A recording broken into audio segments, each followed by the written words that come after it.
Welcome to the Fear and Greed Afternoon Market Report for Thursday, the 15th of April 2021.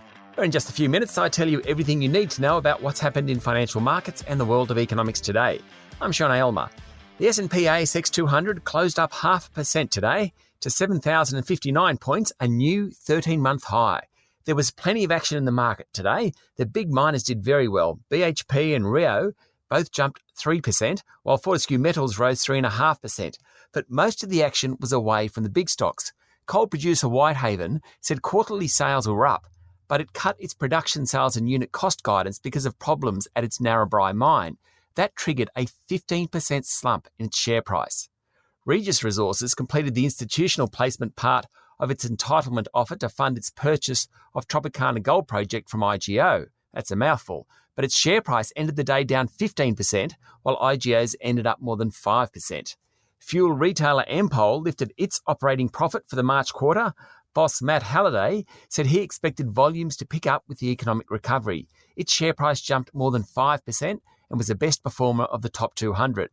Bank of Queensland reported a strong increase in profit for the first half of 2021, driven by higher lending, improved profit margins and cost discipline. Its share price ended the day down 0.8%. Qantas, it said it expected to reach 90% of pre-pandemic domestic capacity by the end of the 2021 financial year, assuming there were no more significant border closures.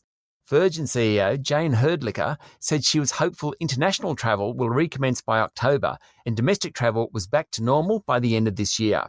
There was an interesting story in the AFR today.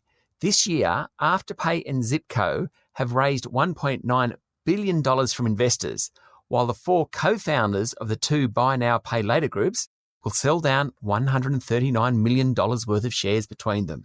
Not bad. Zipco completed its capital raise today and its shares were nearly 7% lower. In economic news, it was a very big day. Australia's unemployment rate fell to 5.6% in March after 71,000 new jobs were created. The participation rate, the number of people looking for a job, hit a new high, adding credence to the Bureau of Statistics figures. Commonwealth Bank boss Matt Comyn called the labour market miraculous, and he was talking before today's figures were released. It continues a run of very, very strong data this week. Business conditions are at a 12-year high, consumer confidence is at an 11-year high, and the employment market is much, much stronger, with nearly 50,000 more jobs now than before the pandemic began. The Aussie dollar is trading at 72.3 US cents, and just quickly recapping Wall Street, the S&P finished the day down 0.4%, the Dow Jones Industrial Average was up 0.2%, and the tech-heavy Nasdaq closed down 1%. And cryptocurrency exchange Coinbase Global listed on Nasdaq last night, and by the end of the day was worth a cool $112 billion US. That's it for the afternoon market report for Thursday, the 15th of April. I'll be back tomorrow morning with a regular edition of the Fear and Greed business headlines. I'm Sean Aylmer. Enjoy your evening.